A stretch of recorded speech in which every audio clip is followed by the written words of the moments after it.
Yo, what's up guys? Welcome back to today's video. Today we're going to be reacting to a Mr. Nightmare legendary series. Well, I don't know if it's really a series, I just know he's done one before, and they're actually like pretty vintage Mr. Nightmare videos. He did these back in like 2017, 2016 I'd say. But it's Mr. Nightmare 3 True Disturbing Movie Theater Horror Stories, bro. And let me just tell you, movie theater stories are my favorite on Mr. Nightmare's channel. I don't know why. I remember, I'm saying I remember him, but I don't remember him right now. But I remember the old Mr. Nightmare movie theater horror stories. I think he's done one or two. It says volume 2 right there in the title. I'm an idiot. But yeah, the first one was a very vintage Mr. Nightmare video, and I like to see how he's recycling old videos that have definitely done very, very well on his channel, especially now how he's uploading so often too, dude. Like, I'm just banging out Mr. Nightmare videos back to back to back. You know what? I can't be mad at it because you guys seem to love them, you guys can't seem to get enough of them, and I love making them. So, we are back with another Mr. Nightmare reaction, just the movie theater horror stories. And before we jump into anything, I just want to say, I started a Twitch. I haven't streamed anything on there yet. I'm going to be streaming on there. I don't know when. I don't know what. Leave some comments down below. What do you think I should be streaming? Probably just gaming videos. Maybe like, I do stream on YouTube on my gaming channel. Like, go subscribe to my gaming channel at Braden Games. Link in the description.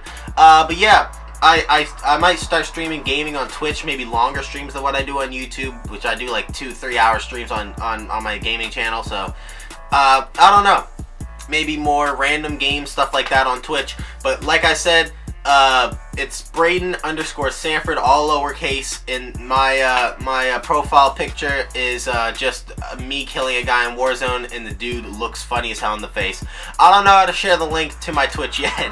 I'm new to it, alright? But anyways, Mr. Nightmare, True Movie Theater Horror Stories, Volume 2. Let's just jump on into the reaction. 9, 8, 7. Oh shit. That's a genius little edit right there by Mr. Nightmare. You know, movie theater horror stories, gotta love it. This took place back when the first Insidious movie came out. Damn. My friend Charlie and I went to see the 10 p.m. screening of it at one of our local movie theaters. I love horror movies. The theater Insidious we went is to the went out shit, of business years ago, likely due to the fact that it didn't get enough business. I say that because every time we went there, the theater was completely dead, aside from maybe 3 or 4 other people at most. Bro, everyone loves going to the movies. How can a movie theater go under? Besides Charlie and I, there were 2 other people in the theater. One somewhat larger woman and one scrawny man about 5'7". During the previews before the movie, Legit, like... the man kept getting up and switching seats. It immediately struck us as bizarre. Every time he'd get up, he'd look around the room and even look at Charlie and I for a few seconds every time. Eventually, he walked over to the woman a few seats down from him and started speaking to her in a whisper. She said something back to him that we couldn't hear. Then he said sorry and walked away from her to sit at the last seat in the aisle. He was just 2 aisles down from us. Eventually the movie started, and the opening scene to the movie was a bit scary. It was followed by this loud, scary violin sound. We noticed the guy 2 aisles down, bro, shaking his head, and he muttered something. It's Insidious, that's what then they always do. He turned around at us and climbed up to our aisle and sat down 2 seats from me. He asked if it's okay he sat there, and I nodded. He said thank you really loud, and I noticed the woman in front of us turned around to look. Charlie and I looked at each other nervously. As the movie went on, he was quiet after the opening scene, until the next time a scary scene came up. He moved to the seat directly next to me and once again asked if it's okay. I don't know why, but I nodded again. I guess because I recognized he may have had a disability or something. Yeah. He went quiet again when the scary scene ended. He's trying to but find at the the next perfect jump scare, he grabbed a hold of my arm and pressed his head into my shoulder. I shook my arm to get him off and said, "Dude, get off me." He apologized and said he's just really scared. I looked at him and he just scared me. He seemed off, way off. He told me he would stop and he apologized again. Bro, the next time come to the movie another with your scary help scene came if up, it's he scary. grabbed my arm again. This time he started rubbing my arm a little. I told him to stop again.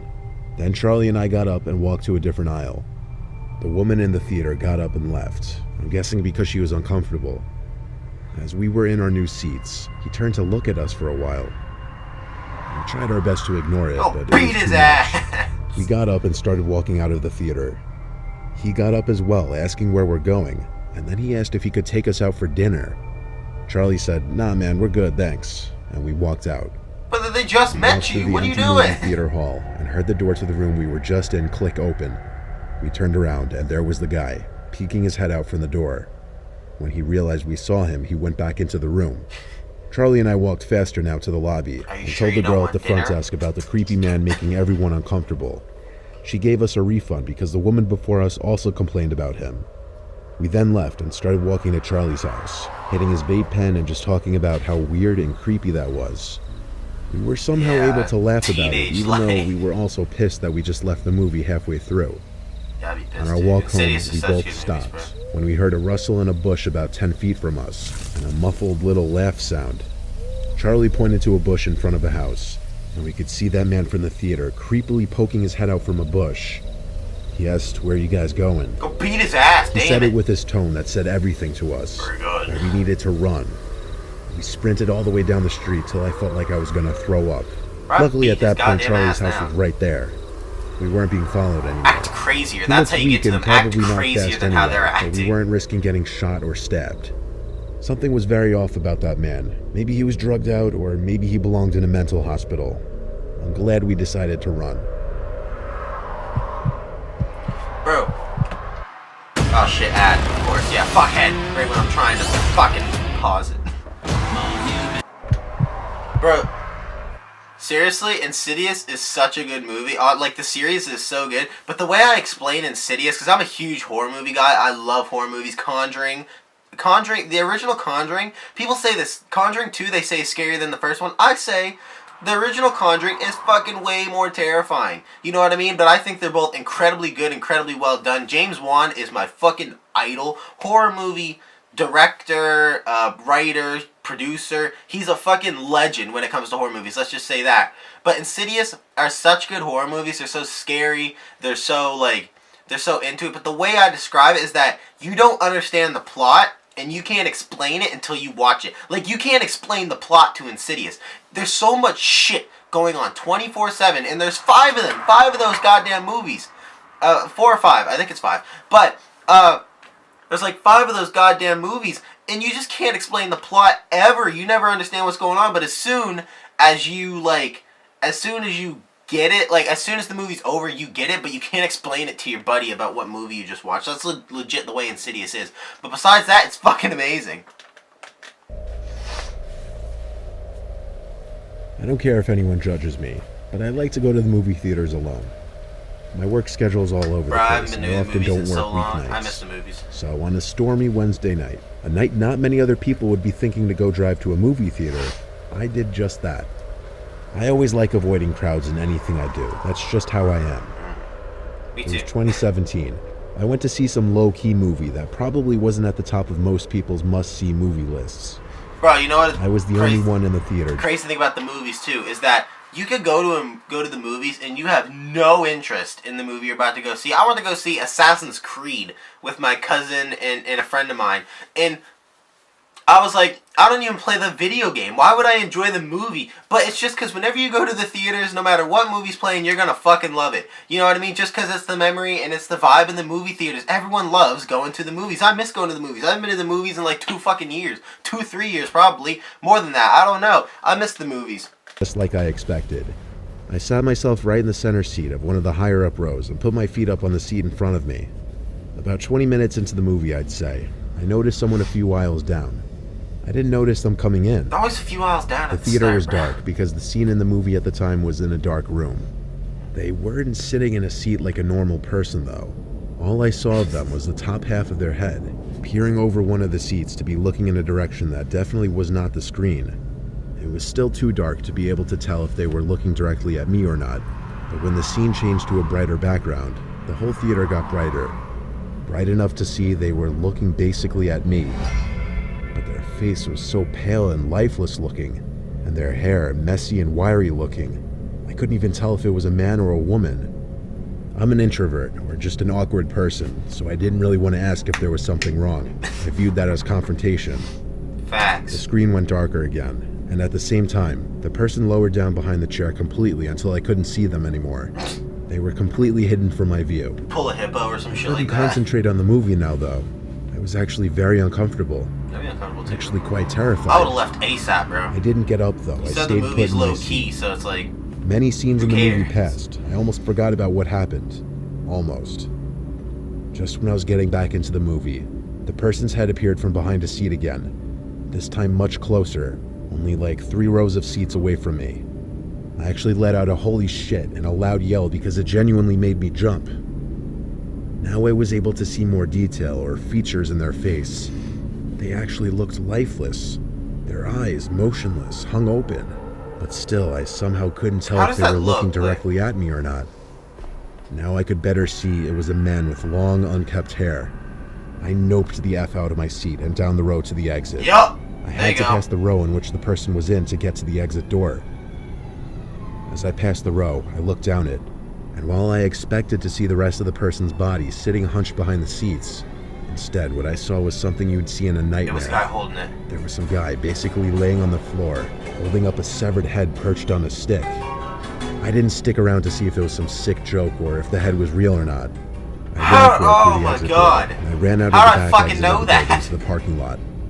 I drove home in a panic, heart racing. That head looks so real. Bro, call the cops then. I got home and did some research about possible recent murders or missing people in the area, and I found something. After browsing a list of missing people in the area, I found a picture of a 17-year-old boy named Donald Watkins who had gone missing a month prior, and based on the picture I found, his face could have matched the head I saw in that theater. Of course, that could be my brain trying to connect any similarities. Yeah. But the hair, the nose, the eyes... Bro, call the cops! It looked like they could actually be a match. Let them know! The next day, I simply made a call to the theater and told them the story and suggested they check their cameras and see if anything strange came up. I gave them my number to reach me if they needed to, but I never heard from them. But also, my man, call the cops! I chose to not spend any more of my time on it. You actually have a lead right now. That's what they call that, a lead, and you're not gonna call the cops, nothing like that. There for you. A place to celebrate. Jesus. Kick your goddamn ass. Kick you in your goddamn teeth. I worked at a movie theater in Cobb County, Georgia, called the Regal at Estelle. It was a very relaxed atmosphere because it's a quiet town and a quiet movie theater usually. Some weekends it would be busy, especially for big blockbuster movies. This happened on a slow night. I was working the graveyard shift. The theater was doing a midnight screening for some underground scary movie that no one really cared about. A few people actually paid to go see it. Obviously, this meant I'd have to stay till the movie was over so I could clean and close up. Past midnight, the theater was always basically dead. The phone at the front ticket desk was ringing, so I went from the concession counter to the front desk to answer it. After saying hello twice, some creepy, distant-sounding voice asked me what time we're open till. By distant, I mean I actually felt like he was whispering into the phone, or like his face was 2 feet away from the phone. When I told him the midnight screening ended around 2 a.m., he said, "I'll see you soon." I opened my mouth and went, but I didn't actually know what to say. I wouldn't know what to say either, He hung up. I didn't like the sound of that, "I'll see you soon." I went back to the concession counter to just scroll on Instagram and other time waster apps on my phone. Then the phone rang again. I didn't want to answer it because I somehow knew it would be that guy again. No one calls a movie theater that late. Open up. Still, I went to answer it.